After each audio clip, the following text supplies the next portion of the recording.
listening to Inside Real Estate, your source for all things mortgage and real estate related. The show that brings you all the hottest topics and insights directly from those who know it most. Now sit back and enjoy the show. Yes. What is up, everyone? Good morning. That's when we record this.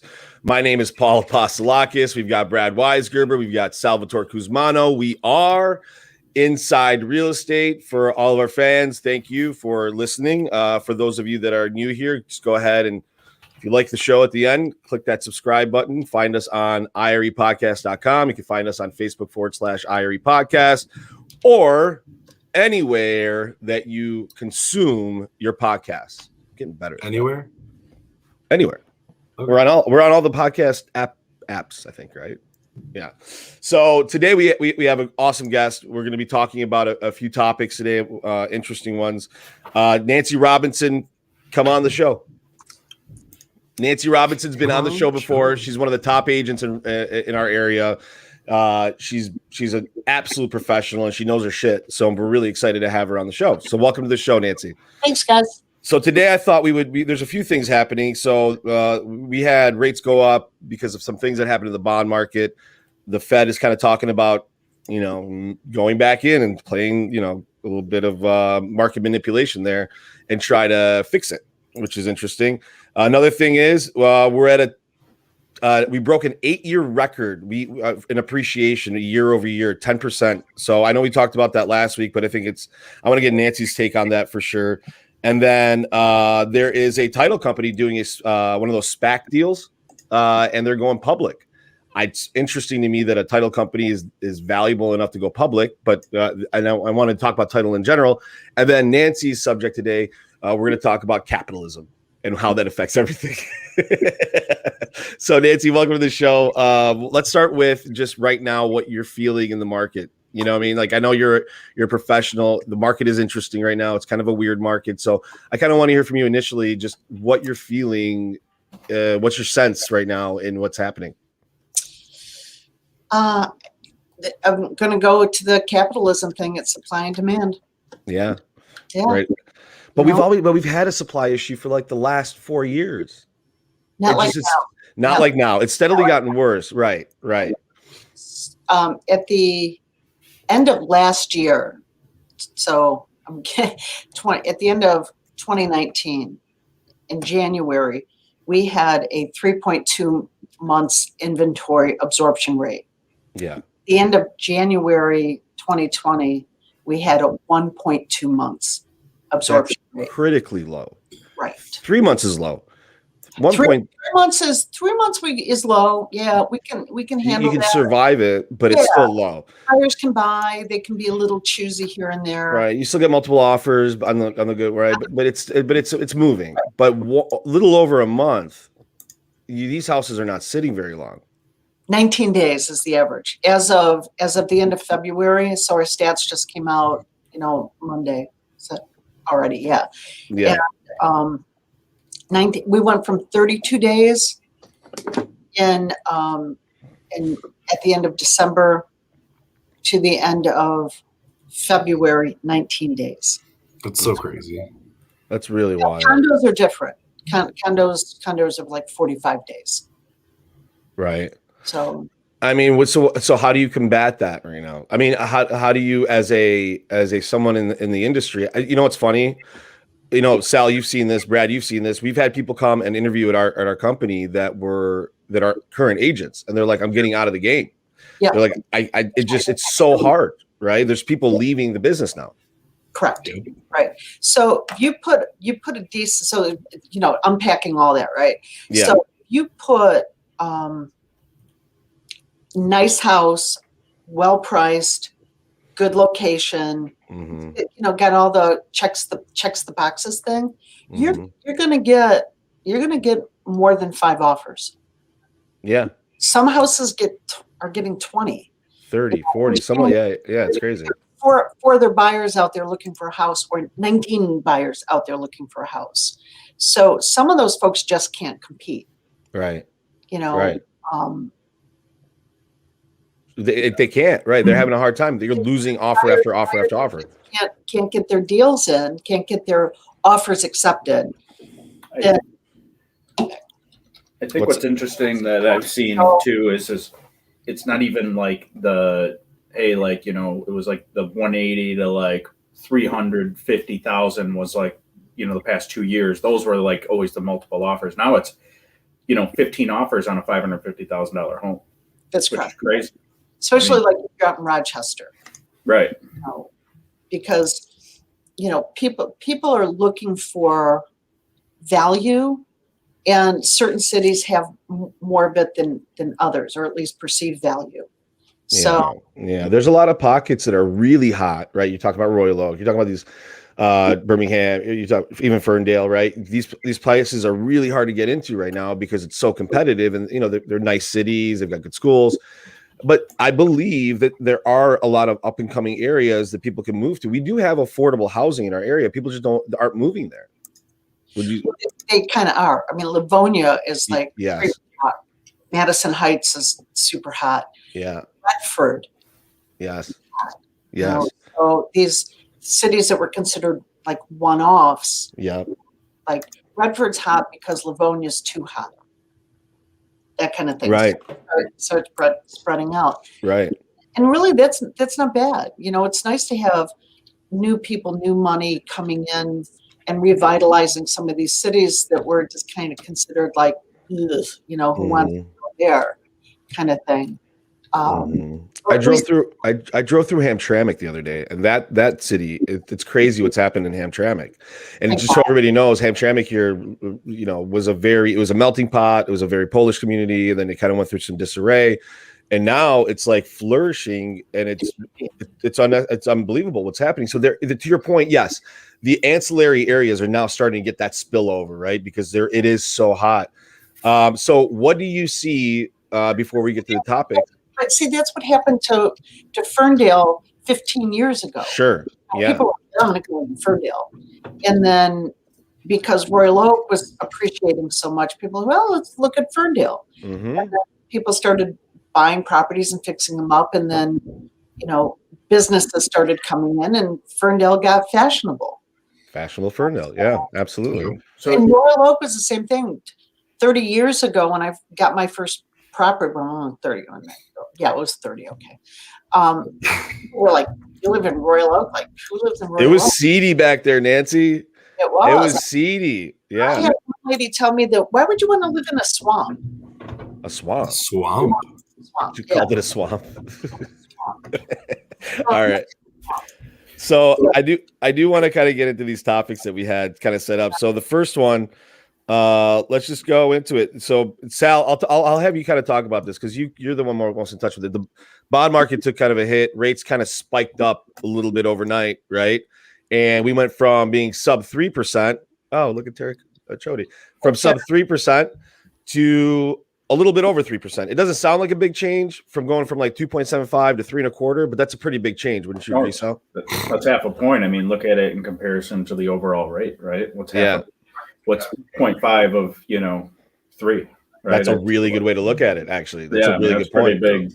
I mean, half a point of if rates were 14, that's not a big deal, right? But yeah, I mean, it was a huge jump and scared a lot of people too, right? I mean, I think that like we are skating on like super thin ice as far as like these low rates go. And I think as a buyer, right, or even a seller, right, thinking to make a move, like any second it could break and, rates start to steadily climb up. We've already seen that, right? The ice is cracking and everyone got scared. The rates, 15 reprices in a day from all these lenders. And then typically what happens with anything, right? Like a super sharp spike like that, we see things kind of settle down after. But we're not just seeing it settle down. Here's the headline: Fed policy changes could be coming in response to bond market turmoil, economic says. So going back to capitalism, right? Supply and demand, right? So they're going to create there's low demand for the bonds, but they're going to buy that. They're going to basically buy the bonds to basically say, right, and continue to cripple us with debt. It is.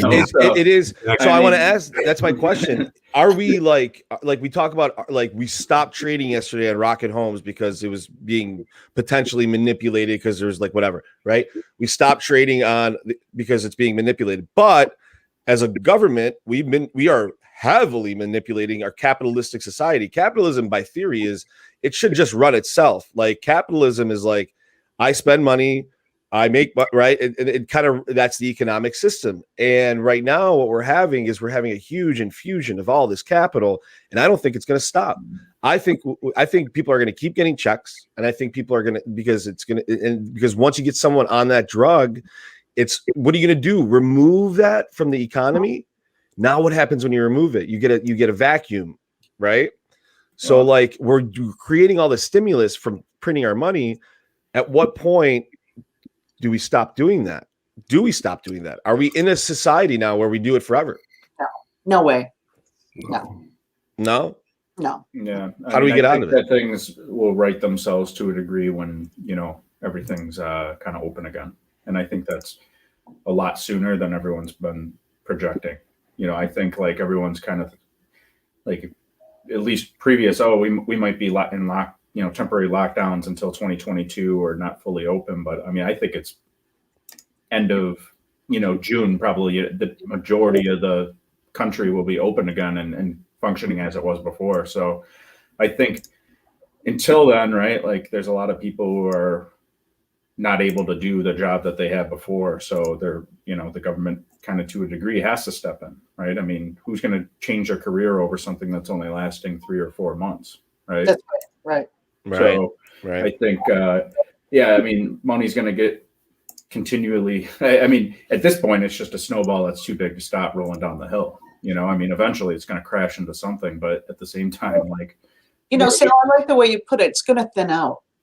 And Paul, maybe to like your point there, there are some people who would rather not work and collect a check than people who want to work. But I think for the most part, you're going to people that they want meaningful employment. They want something to do. They want to get out of the house. They want to get back to a point, and maybe pulling back some of the stimulus is the thing that will help them do that. But right now there are a lot of people that are hurting. Maybe not so much around here, and because we're pretty affluent. I mean, let's be honest, Yeah, I agree with that. But like outstate or up north, down south, it's a little bit difficult for people. We're not seeing it as much, I think, probably but there's millions of people that aren't working, that are out of the workforce, right? It is happening quite a bit. I guess my whole thing is the bond market went up this is what Andrew Yang ran his campaign on. I believe that we are headed to some sort of stimulus long term. So there we go. Eric has Emmer. Let me read this. I disagree. This is from Emmer. I disagree. This is what Andrew Yang ran his campaign on. I believe that we are headed to some sort of stimulus long term. But Andrew Yang is not the president. He didn't make it even on the ticket, or not as a serious candidate anyway. But he ran on this whole premise. Right? It is a popular idea. It's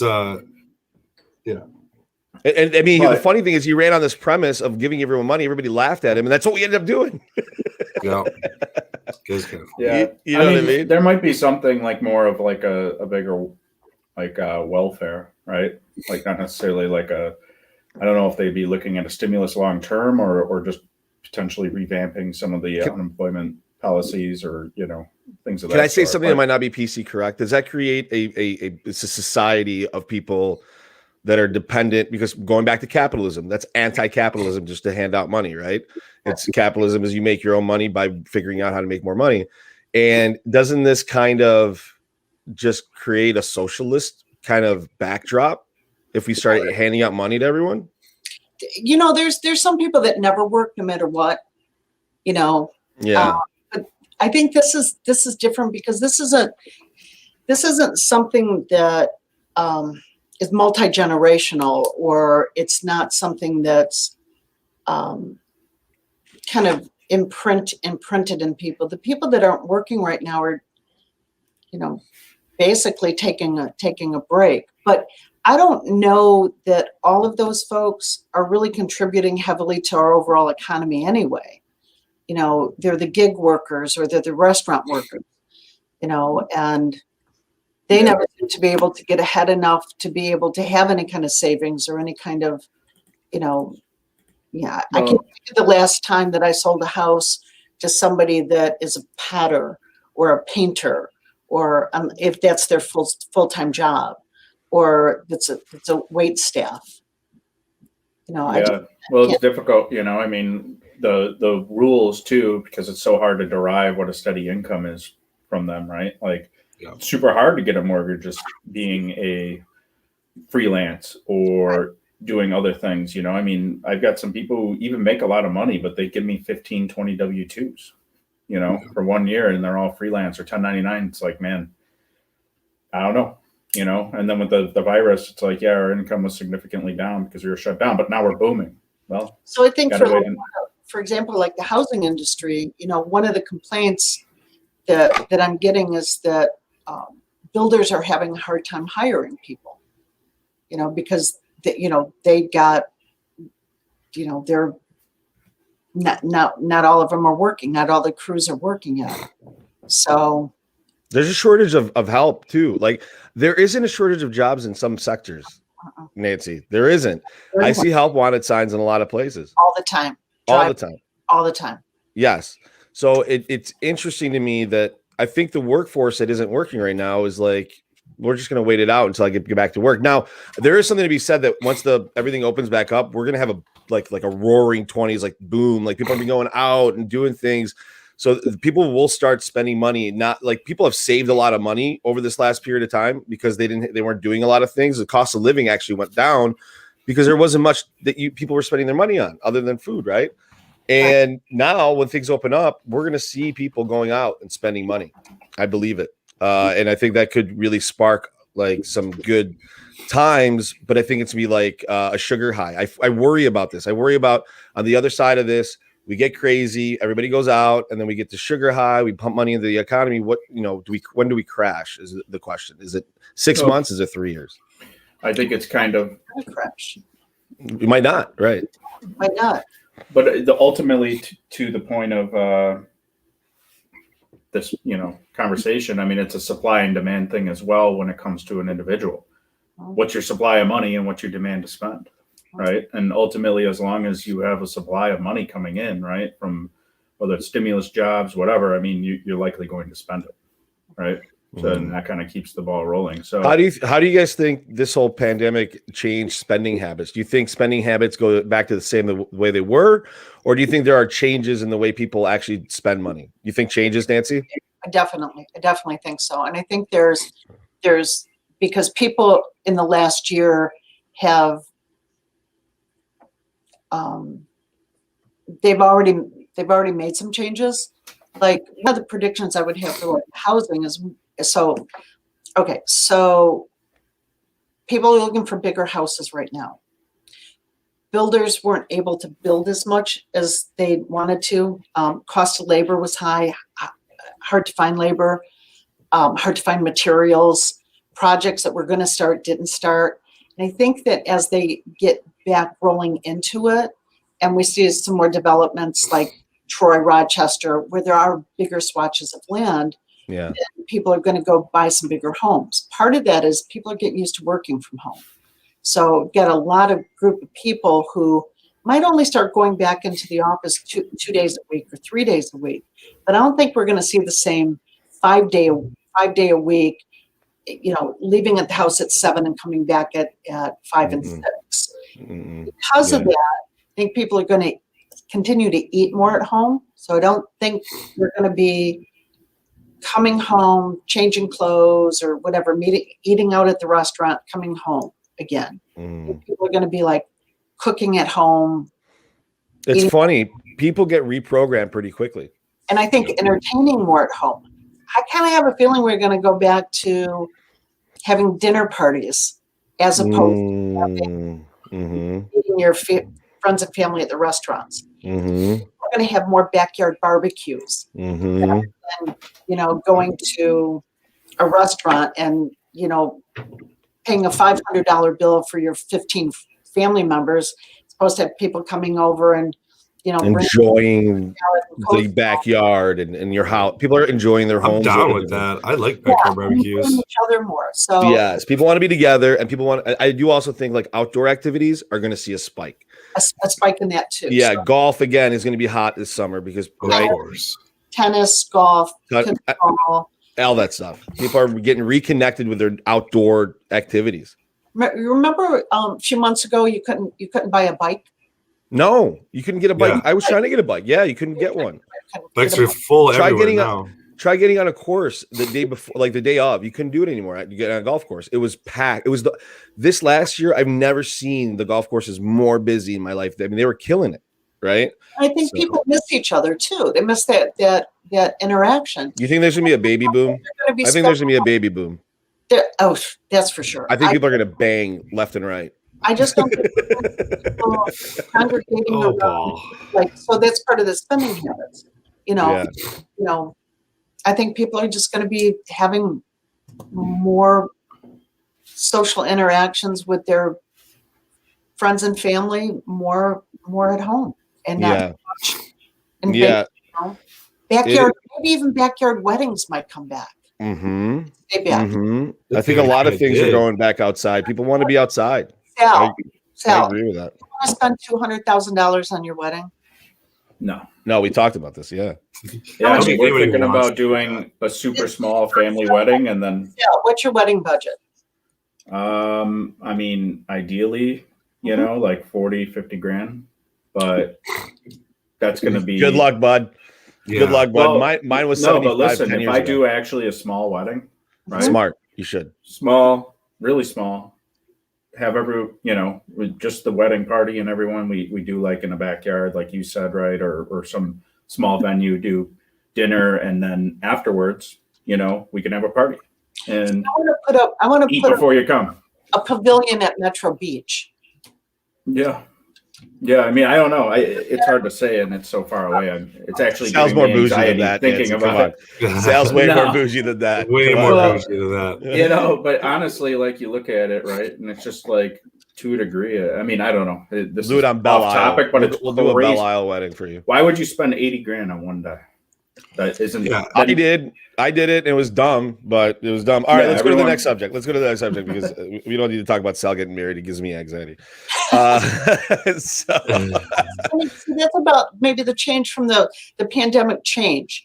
If you can scale that down and maybe save more for retirement, or you need a bigger house or something like that, I think people are going to be going more in that kind of a direction.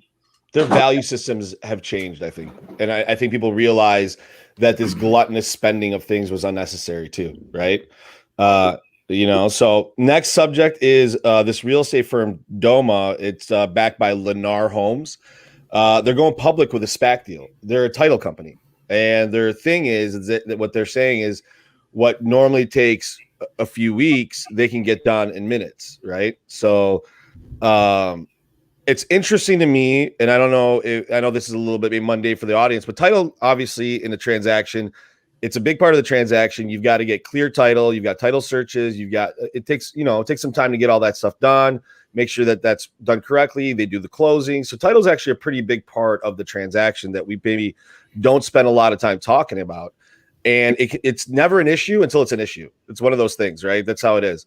So this company is going public through one of those deals, and they're really big on, hey, we're going to change the game. We're going to make title minutes, like take seconds instead of days, right, or whatever it is. And it's funny because their sales weren't that high last year. It wasn't like they right here right now they currently own less than 1% of the market right now, but they're going public. In contrast, if you think about Quicken Loans, they own a big percentage of the market, and they went public. They think they're going to own up to 5% by 2023. Do you believe that a national title company can replace the local title companies, Nancy? No. Yeah. No. Well, especially here in Michigan. I think here in Michigan, yeah. We're still seeing liens popping up. I just closed one that a client of mine bought 12 years ago. It was a compromise sale because they got it when the market was down. Yeah. we found an open lien on it. And she had refinanced this property twice. Never popped up. No way. Thank God she was like one of those that's really, really, really good at holding on to her documents. And we got it cleaned up by time to close. But that happens. Somebody has a happened. mechanics lien they didn't know about. They had, people can put liens on your house. Another one last December that my client's deceased husband, who she was kind of glad he died, otherwise she would have killed him. Jesus. So back in the day, remember when you guys might never remember this, but you could take out a home equity loan on a credit card? I didn't know that, but would you get a credit card with the home equity line? Yes, that's what it was. Yeah. Signature line of credit. Yep. An actual credit card. Yep. And you can actually draw from it through the credit card and pay it back. Right. Yep. Yeah, he never paid it off, but he died. He never told her about it. And he controlled the mail, so she never knew about it, and they didn't, I don't know. She just was. Oh, good thing he died prior to her finding out. She would have killed him. I think $36,000 is what he had on this line. Right. I think I negotiated it down at close to $9,000. So I had to pull out my old short sale skills and had to put it down. That's because awesome. By this time she's a widow, and this is what she's living on is the proceeds. Right. When you take a process, no anymore. $1,500 a month. We found her apartment that was $800. So being able to get that cleared out, get that known, get that cleared out, it was a pretty big deal. Yeah. And it was just December 2020. I mean, we're not talking about something back to 2018 or I'm sorry, 2008, 2008. So. Yeah, Sal, you work with good and bad. Sal works with. I'm sorry. Go ahead. 5, 6, 7, 8, 9, 10. There were a lot of foreclosures, and there were a lot of sheriff sales, and there were a lot of quit claim deeds, and there were a whole lot of stuff going on that we're still kind of uncovering what that means for sellers, and then to pass that on to another buyer. I don't know. I just don't see it. I don't see it as being ethical. Yeah. That's all. Yeah, that's the thing about title, and then I'm gonna get to Amir's question here in a minute. But Sal, you deal with title quite a bit, and you've seen good title companies, and I'm sure you've seen some bad title companies, right? Well, what is the difference? You got to look at, right? I mean, there's the communication aspect of. Natalia, put the question down for now. I'll pull it back up. So there's title companies who respond well and you have good relationships with, and they get the things done for you and bend over backwards to close deals at, odds and ends of different times and days. Right. And that's what we value to a degree. Right. But what's really important for the client, and I don't know how they can do this in minutes, right. Be able to access any, municipalities records and blah, blah, blah. But they protect the client, they protect the lender in their lien position to make sure that, there's no other lien. So to take a process that should take a few days for people doing their due diligence, right? I can't imagine how that would work unless my only thought would be, and maybe because they didn't do too much business, right, is maybe their premiums are really high and they just say, whatever, we're going to take some losses, but we're going to make a hell of a lot of money and we'll just cover them. Maybe there'll be some liens that we don't catch. Right. But that's super interesting. Right. We'll just make more money and just pay them out, which probably isn't a bad business model if you can get it done in minutes and, no one balks or has an issue. But it's title. I'm sorry. What underwriter is going to take that on? Maybe they have their own underwriter. Maybe they went their own, right? They're just, who says that title has to be insured by First American or whatever, right? Maybe they're just, hey, whatever, we're taking this and shelving it in-house. We got a ton of they're about to get a bunch of money from the SPAC deal. They'll be heavy on cash, right? All right. Know what I mean? Charge a little more, but title's done in minutes and you don't have to worry. Which title company is it? It's Doma or something like that. I'll look it up. It's but regardless, I just know what percentage of claims paid out by title insurance is. I mean, let's just be honest, right? Especially in a transaction of a sale of a home, right? Title companies are making money on the, not a lot on the lender's title policy. They make a ton of money on the owner's title side. right? Issuing essentially a title policy that costs more than the lender's title insurance. They've already done all the work and they're just issuing the same thing. But is title even that profitable to be going? I mean, I know title's profitable. Don't get me wrong, but really, you think it's profitable enough to go public? Like where the revenue, you know what I mean? Like how much would there be a billion title companies if it wasn't profitable, right? I mean, it's like anything else. You just got to be good at it and get the business. I mean, it's super profitable to be a mortgage company or real estate agent if you do good work, right? And you get the business. But I just don't see them getting the local market. How you know what I mean? How are they going to get Nancy's about their model? So it's hard to speculate. I mean, listen, everyone could say that about Quicken and Amrock, but they smash it. Amrock does a good job. They get title back in 24 hours, right? Yeah, I mean they're pretty good. You know, there's nothing wrong to say about any of it. I think it just depends what you want to be. You know, they might do their mission and be the biggest title company in the country, but that doesn't replace the relationship that Nancy has with her title company or we have with the title companies we prefer to work with. It's relationships. That's the part that they're not going to infiltrate. Because again, it's the odds and ends and getting an answer, you know, being able to email or call someone and say, hey, clients, you know, they're sitting there and the closer didn't come, right? Or they're 5 minutes. Okay, let me call them. Oh, they're just on the street, you know, they have a flat tire, whatever. Versus, I don't know. Right? Well, call this line. Call the auto office. I mean, it's like getting insurance through an agent or getting it through Geico, right? But that's with everything. That's with everything. There's still gonna be a population of people that do it the other way. Like Brad, we've worked with national companies, right? Oh yeah. And you know what I mean? We have worked with national companies. They'll probably be able to take a large refinance share. But from a purchase standpoint, right? Unless they get into offices as far as, you know, hey, you know, Zillow or what's that? Redfin, right? Has partnered with Doma Title, and you know, that happens. Yeah, it's really hard for a national. Going for it's really hard for a national title company to get the purchase business because generally the agent picks the title company. I mean, the client has the ultimate right to choose and to shop it, but generally the agent just kind of picks the title company, and that's who they go with, and it's normally their local guy. So for a national title company to try to break into the purchase market, it's going to be really hard. And with rates rising, refis are going to go away.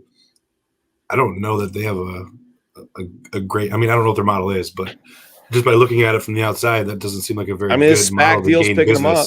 The SPAC deal's picking them up. You know, everyone's got an angle. Maybe it's a great one for them, but kind of, you know, ideas are good. Let's see how they're executed and what they end up like, right? Yep. That's a good point. Worth buying $1,000 worth of stock there. I would be chilling on that. I will pump the brakes on that. Although, did you see what Rocket did yesterday? Rocket Mortgage. So Rocket, their stock ended up being on Wall Street Bets, which is that website that everybody has been pumping, like GameStop and all that. And it took off yesterday. It went from it was at $18 or $19 at one point, and it closed yesterday at like 41. But the funny thing is, Quicken's actually a really good company with a lot of great ideas, whereas GameStop is going on. I'm interested to see what happens with that. I know a lot of friends of mine that made a lot of money because they were in Rocket, and I know a couple of friends of mine that actually got out way too early and lost potentially thousands of dollars. I don't know them personally. I just heard about this. They might or might not be in my office. They might not or might not be on the show. They may or may not have sold the day before, right? Yeah, I know, man. But, you know, ultimately, you know, but that just kind of goes to show you now with like social media and Twitter and all that. I mean, just type $RKT in Twitter and you see all these people, right? And kind of like yesterday, Paul, you're like, it's going on a trajectory, a triangle. It's, you know, leveling off. It's consolidating. I'm like, bro, I was right. There's a ton of it dummies. But I was right. Yeah, did you see it today? No, it didn't tank. Did he get smashed? Smashed. So, where's it at? It's down 20%. But, you know, ultimately, it's just you look at these stocks. 40%. None of us are, you know, licensed, you know, stockbrokers. No, whatever. We're idiots, guys. We're idiots. The majority of the market right now. I think, you know, a lot of people are just seeing, and truthfully, you know, I'm happy to see that, even if I wasn't a part of it, because I think this company, from a stock perspective, was way undervalued.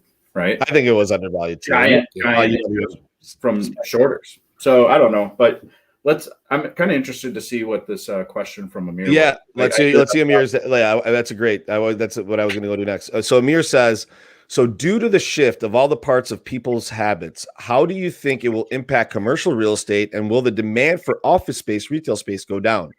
Yes, that is a good question. I don't think it smashes it. I think there are some industries that are still going to get together, but I do think overall, 100%, much less demand. Yeah, it's going to get smashed. Much less. There's always going to be a need for commercial real estate and office space. But after this, and people working from home and companies realizing they can save on their bottom line by not having the office space and making people work from home, commercial real estate is going to get smashed. It already has got smashed. I think so too. Yeah. Here's what I think, though. That figure out how to revitalize those office buildings. I think, though, that maybe we're they get repurposed to condos. I think we're right at the right time, though, with, the vaccine and everything and things kind of, I think, right, which may or may not be true, but things kind of coming back to normal sooner than expected. I think it's just in time to potentially repurpose and get a large injection of capital into these spaces. Like, hey, we're right at the end of this, about to drop out of this commercial real estate, like we're ready to essentially fold up, right? I think there's going to be a lot of opportunities for people to come in and now say, hey, things are open. We're opening up this. We're opening up the deli. We're opening up a restaurant. I mean, we're looking at commercial space to grow our company, right? And what you think is a bad time, but you talk to these landlords like, hey, I'm not hurting. I'll hold. I mean, the people who own the buildings and whatnot typically aren't living. Well, some of them, a lot of people are gobbling up office space, Nancy, because they see a value there, right? So, I mean, like anything, there's always going to be maybe potentially a boomerang effect, but it's almost like we have a gluttony of office space in our area. There's a lot of office space, especially if you go to like Troy or Troy's a ton of office. Southfield, right? There's a lot of office space, and especially the older office spaces that don't have a lot of amenities and all that stuff. Because there's less demand for office space, the people that are looking for office space aren't going to go to the lower demanding or lower spot areas. They're going to go to they'll spend the same amount of money if they're profitable and then go to a really nice area to be in. They're not going to go to Southfield potentially. They might go to a downtown Royal Oak, right, to open up their business, depending on what kind of business. So I don't think it's going to be as bad as people think, because I think there are some businesses that are figuring out how to be profitable and do a really good job right now. And those businesses are going to need to get space, but overall demand crushing it. Would you agree, Nancy? But I think there'll be a repurposing of space, though. Yeah, I think too. I'm not sure what that, I have no idea really what that's going to look like, but I think that, especially some of these maybe low rises in places like downtown Royal Oak, might find themselves, being pretty popular. Yes. Yes. I mean, I agree with that. People were, when this whole pandemic started, right, everyone was predicting potentially the worst recession ever, when it first started, right? And the stock market took a huge whack, right? Rates went up, real estate was shut down, businesses are shut down. And coming out of it on the other end, it's like, you went into this dark tunnel and, thought you might die in the center, and on the other side, you're flying out in a Ferrari, right, with a bag of cash in the back. I mean, it's crazy right now. I mean, think about it. There's a lot of businesses doing really well. There's a lot of people who are, able to buy homes. There's way more buyers than there are sellers, right? And these sellers are primed to put a pretty penny in their pocket if they want to sell, right? Mm-hmm. I mean, there's a round 2 of PPP coming in, affording a lot of these businesses to invest in spaces and things that they wanted to do. I mean, I think personally, I don't see I think the only impending doom is some type of collapse in the job market, right? Or what's the linchpin to this whole debt?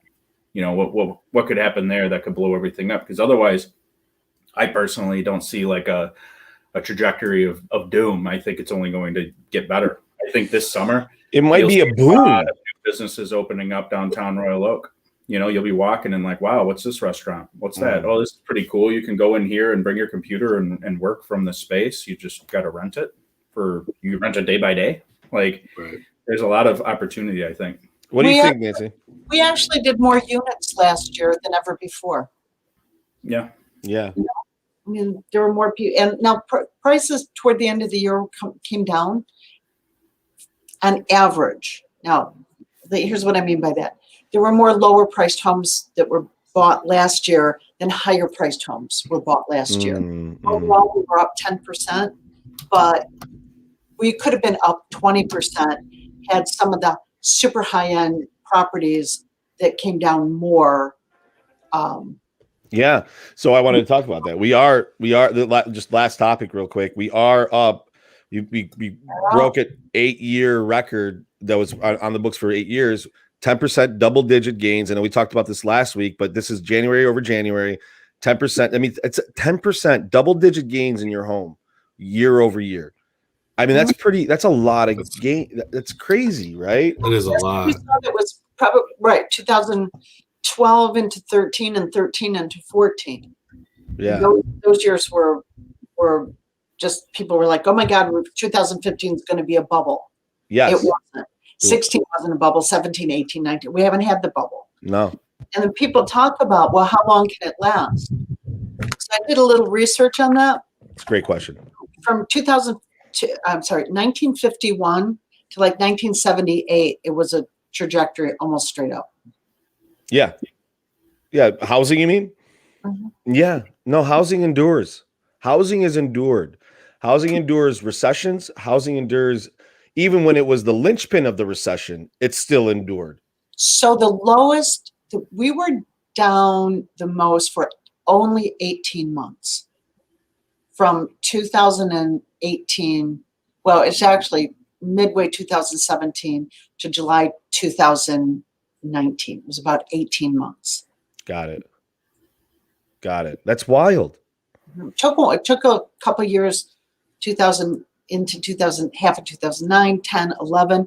But by January 2011, I knew we were out of it because all of a sudden houses were like multiple, not just bank foreclosures, but houses were selling with multiple offers from about 2011. I remember it specifically. Right. But here's the one thing I'm going to say, that there's a moratorium basically on foreclosures right now. Right. And there are 8 million people that are behind in their payments. That's the number. April, right? Yes. Okay. And then forbearance is up in September?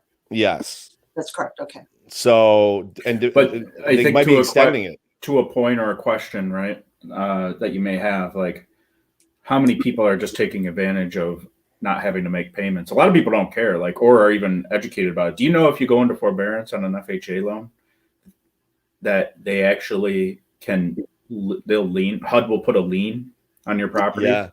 Right. So I have a guy who tried to do a refi and he can't unless he pays that off, or you have to count his cash out. Well, he doesn't have the equity. Right. So that he has to pay that off or sell his home or do something before he can even touch his mortgage. But I think, though, that there's a lot of people, especially like, I've had a lot of clients who make a ton of money and they did forbearance, and because they didn't know what was going to happen. And then a lot of people are like, hey, I kind of like not having a payment. I don't really give a shit if you tack it on the end of my mortgage. Right. Right. I mean, we're stacking money right now. Who knows? Like the appreciation of 15 grand on my house could wipe out that, whatever's tacked on the end of my mortgage. So I think there's a lot of people kind of to the point of unemployment, right, that can work, right? They're able to, but they're just accepting the fact that they don't have to, right? And they can get money, or they don't have to make a mortgage payment. So of that, so anti-capitalism, by the way. But how many of those people who are in that forbearance pool, how many of them are actually needing forbearance? If it went away tomorrow, how many people would pay their mortgage?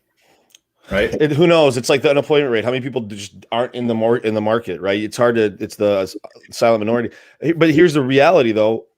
There is a moratorium on foreclosure. So regardless, once it ends, we will see houses come on the market due to foreclosures. What percentage of that? What percentage of that we don't know, right? Also, there's a lot of renters that haven't paid their rent, right? Do they get evicted? Right. And then do they need to find and then what happens there? Do the people that actually own the rental properties, are they behind in their payments? And now do they have to foreclose? So we will for sure see a population of homes come on the market due to the fact that they're being foreclosed upon. Would you not agree with that? But it's not going to be like April 1 or April 30. No. Yeah. We're going to be something like a 3-month transition. It might be April of next year. And with, next year. I do, let me ask you guys a question. So I've been told there were two kinds of forbearances. One where you just tack it on the back end. So you go from owing 10 years to 11 years. And some people that just took a forbearance and they said, I'll catch up when I can. You can do either or. Like you can you can pay it up lump sum when it's due, right? Or you can put it on the end. So I'm kind of thinking that some of those lump summers would be like, okay, I've gained 10% appreciation. Correct. I owe $25,000. I don't have $25,000 I want to pay. So I'm going to put my property on the market. Yep. Pay off my lump sum. Take the I made something else. Go rent. Yeah. Well, in this market, that's a very fair statement. I can work from home and I don't care. And I'm tired of these, 2 degree below zero weeks in Michigan. Yeah. I mean, in this market, I think we're going to see more properties coming on the market between probably, like Sal's kind of thinking too, somewhere around June to the end of the year. September probably. I think Q2 will be tough. Inventory is going to go up. Prices that might level, go back to 4% to 4 to 6%, which is a little bit more normal around here. 4% is healthy. Yeah, 4% is healthy. 10% is great. It's a lot of money. I mean, if you own a $300,000 house, that's 30 G's in a year that you made on it. That's a wild number. People that might be facing foreclosure, it's not going to be the same thing like it was before because they've got equity. I was going to say, who's going to foreclose? They still have the equity, so they're just gonna sell it during. Because remember, we haven't touched anything about our laws that have anything to do with, well, what the hell? What's the name of this? We're a redemption state. Mm-hmm. Mm-hmm. Yeah. I can't think of that word right now. I can't right now. You drew. But we have redemptive. So you can do a sheriff sale and still buy back as long as you're living in your home within the next 180 days. Right. It is going to be interesting to see what happens with the supply. I mean, ultimately, every conversation we have on the show over the last few episodes has been supply. Where's it going to come from? And I don't think the banks are worried about foreclosures because they're not. In this market, they'll go out and flip a home in a day. Right? Yeah. They got a couple of realtors go out there and put that inventory out there and sell it at a point where they put a lot of money back in their pocket. If the house is already at 10% equity and they're going to be at 20% equity, they're going to want to take that over and flip it around. You know what I mean? More than that, because remember, you think back to most people have owned their homes for more than 7, 8 5 to 7 years. Yeah. 5 to 7 years. Well, because I would say around here it's a little bit more than that. Because when people bought their houses, 2011, 12, 13, 14, 15, they've gained way more than 10% equity. Fair. Super fair. Equity.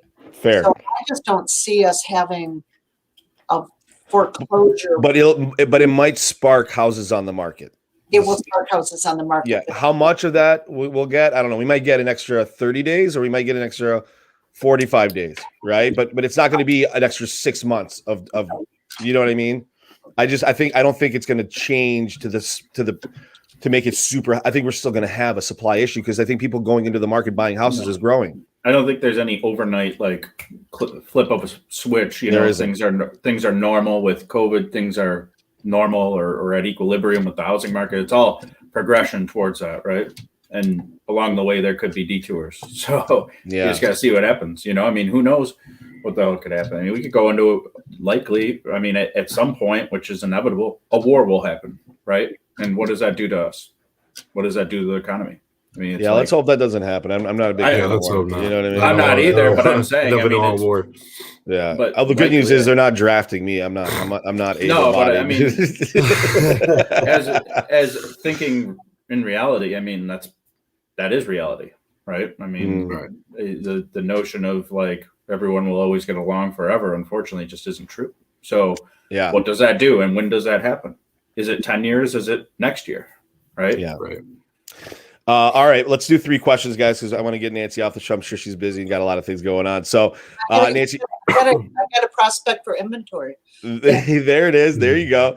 So 3 questions. I'll start with one question.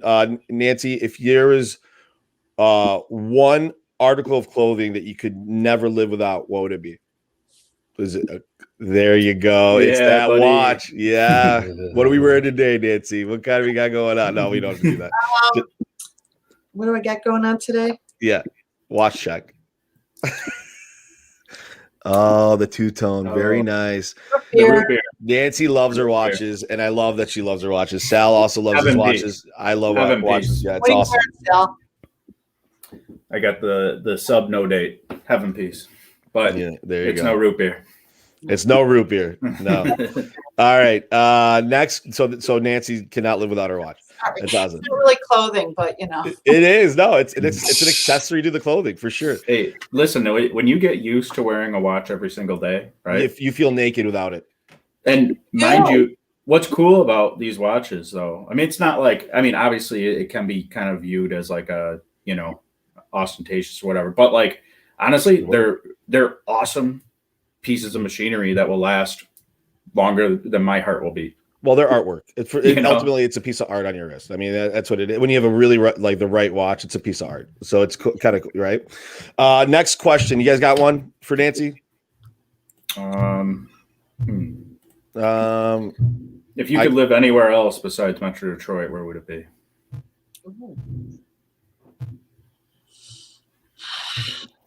I haven't traveled enough. How much money do I have? Unlimited funds. This is total fantasy. Total fantasy. I don't know. You know, I've never been to Hawaii, but it looks beautiful. All right, there you go. Okay. I think I want to stay in the U.S. You know, You'd want to stay in the U.S. I want to stay in the U.S. Yeah. Hawaii sounds cool. I love Sedona. Sedona's nice. Yeah. If Brad, you got one? I don't have one today. Okay, you do not have one. If you could bring one person with you on a deserted island, no matter anybody who it is, other than any significant others or loved ones that you know, it's got to be someone outside of that circle.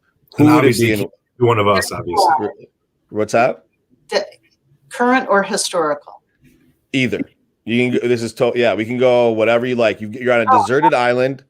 I'll go big. You're gonna go big. Yeah, Jesus. You're gonna bring Jesus. I mean, that would be a pretty he good can walk on water. You'd be like, Jesus, go get us off. Got to get us off this island. When you need some wine, he just take. Eat that. Yeah, he's got water to wine. You make bread. Whole thing. You know, son of God. You got He dies. He'll come back. That's right. That was a good answer. That's a very good answer. Nancy, tell the audience how they can get a hold of you. Tell them what? How to get a hold of you. Oh, gosh. 248-224-1013. You can put that down on the 3 questions thing. That's my phone number. Yeah, we'll put your question. We'll put your number up. Tally. 224-1013 or at nancy.robinson01@gmail.com. And there we go. And you can also contact me through the local newspaper. I've got a Q&A column going. So if anybody's got a question that they want to ask me, just check it out. Send me the question, and it'll be in next week's Q&A. That's awesome. That's awesome. I know you do a really good job, Nancy. As always, we really appreciate you coming on the show. You give a wealth of knowledge, and you're awesome. Have a wonderful day. Yeah. All right. Thanks, all guys. right. All We'll right. talk to you soon, Nancy. See ya. Bye. Bye. Yeah. So I love Nancy. Nancy's great. Yeah. Well, I mean, it's always good to like. I love the array of guests we have, but it's always fun to have someone who's been doing this a long time too, right? Like someone who's like seen the ups and downs of the market. Yeah, Nancy Nancy knows her stuff. She's been through it all, and she's always done what she does. So you know what I mean? It's not like she left and came back and she's been an agent, and she's been a really good agent. So that's super positive. So anyways, that's it. That's our show. For those of you that made it this long and listened, we appreciate you. Please like, subscribe, and hit that notification bell. If you are still here and you don't like the show, I don't understand why you'd still be here, but you can go fuck yourself. Have a wonderful weekend. Yeah, I like the interaction today from today was Amir. great interaction with our audience. Yeah, So, Amir had a great question, a few great questions. So we'll try to get more of that in future shows. If you guys want to interact with us on the show, go to Facebook.com/IRE podcast, and you can literally, while we're doing the show, interact with us. And maybe we should probably preface that on our shows going forward. Yeah, we should, because we do go live on Facebook, and you can. Yeah. The only problem is you get to see our faces, which isn't. I got a tummy ache, boys. I got to go. Ooh, double guts. We are out. Later. See ya. You've been listening to Inside Real Estate, the nation's top real estate podcast. Don't forget to follow us at irepodcast.com and everywhere where podcasts are available.